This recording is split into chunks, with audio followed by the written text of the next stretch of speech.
Good morning, folks. As you can see, we have another super stunning day out here.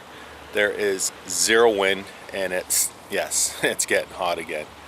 I'm just going to show you what our spot looks like here. Our spot for right now anyways, at the Rawley Resort and Lodge in Port Severn at Lock 45, and show you where we are in relation to the lock. And as you look in the background, you can see that boat coming towards me. They just come up through the lock from Georgian Bay, as this is the end of the Trans Severn Waterway at Lock 45, or for these folks, it's just the beginning.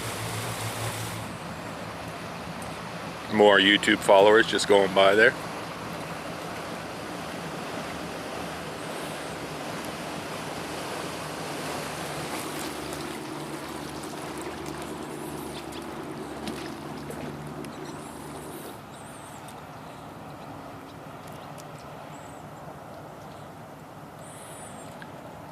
Now that down there is Lock 45.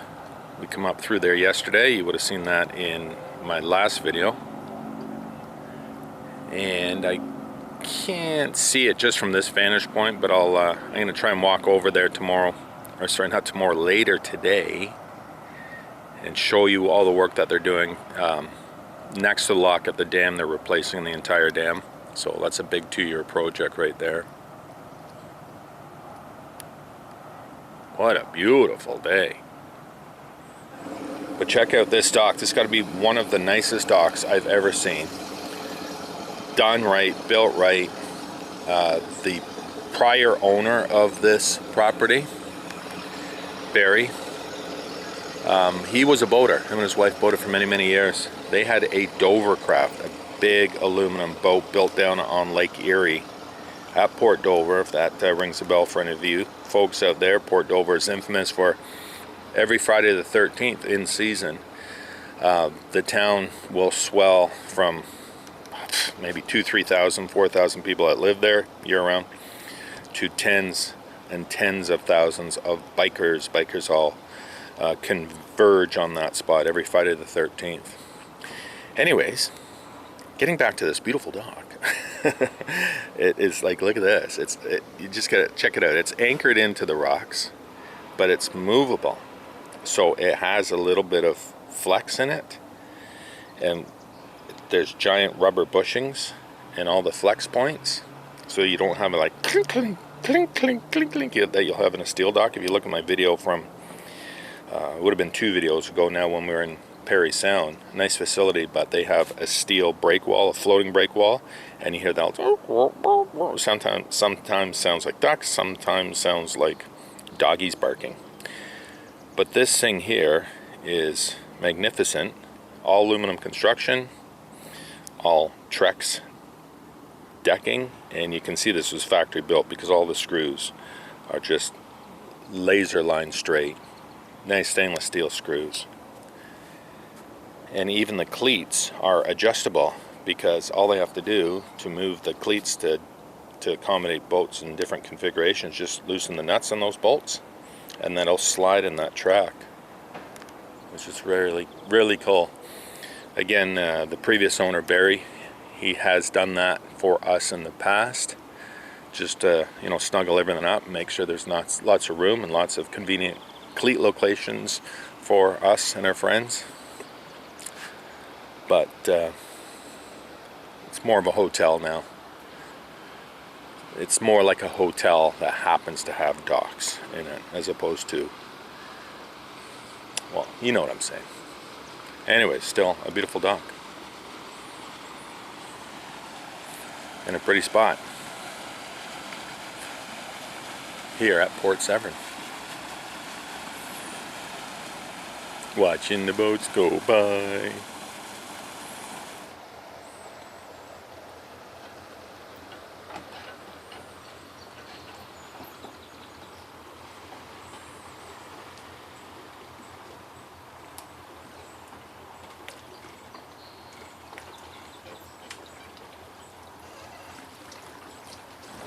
Now, if you saw my loop and loopers video talking about the America's Great Loop, you'll remember talking about the Burgies. If they have a white background like this boat has, that means they're on the loop for the first time. They haven't completed it yet. And the ones with the gold burgees in the background, that means they've completed it and they're on their second time around. So we just saw the first boat of this crew come through and they had a gold burgee. And then ultimately, if you've done it twice, you can get a platinum burgee.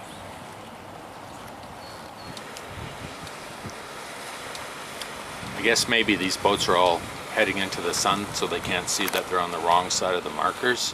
This is the third boat in a row that has gone the wrong side of the green. Yeah. Okay. But I just looked up on Navionics, they're still showing 10 feet of water out there. As I suggested to Anchor Girl, a lot of the times these buoys are just to kind of line you up with a channel. But still, I mean, especially since we're on the wrong side. Lots of water. We're on the wrong side of the red. Now, could this be a fourth? This guy looks like he's going on the wrong side of the green as well. But of course, I mean, we've been here before. I remember the first time we were here, I gave a shout out to the marina staff, make sure that there was enough water on this side of the red. So we know better.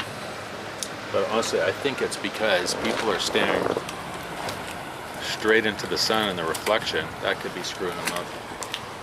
I know what it's like to drive into the sun all day. Yeah, they would have come from...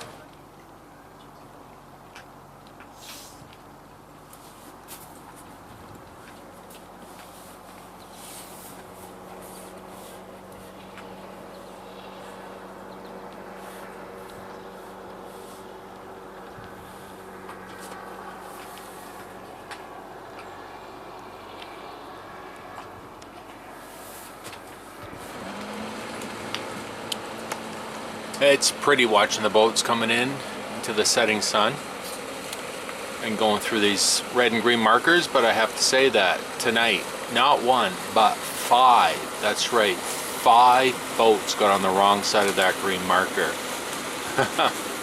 Incredible.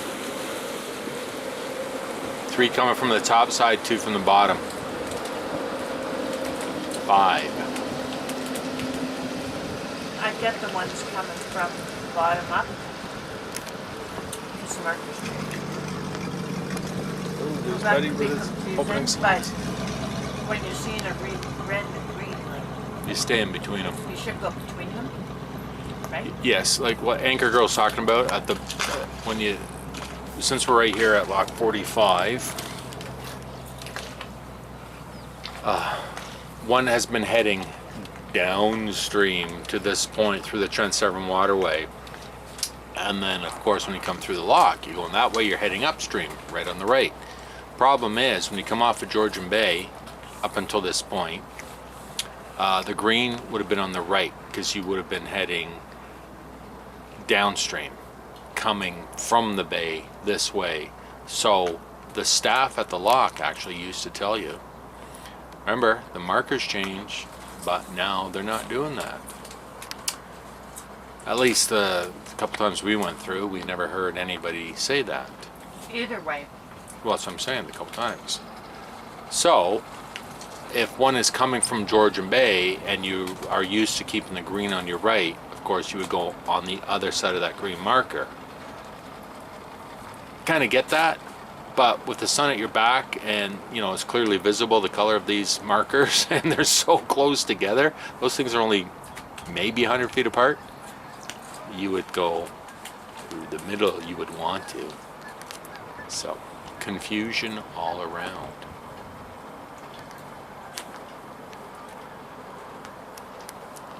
But it's a beautiful night. No worries, man.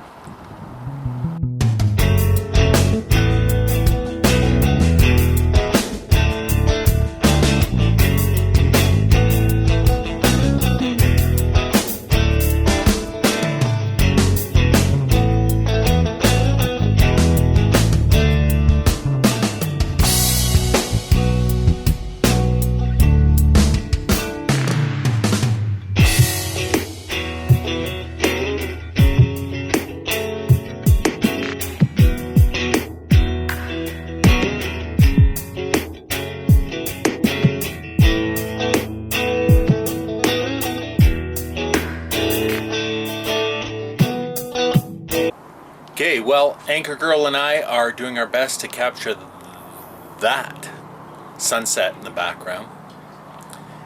It is so nice. It is so beautiful. And this is ending day 2 here at the Rawley Resort. Tomorrow we're off to a new place, but I just wanted to share all this beautiful scenery with you. The only thing is, Anchor Girl said it would be nice if we could cut down that big communications tower there because it's getting in the way of all our shots. So anyways, from a beautiful, gorgeous evening aboard Boogaboo, say goodnight, dear. Oh, night. Night. We'll see you tomorrow. Cheers.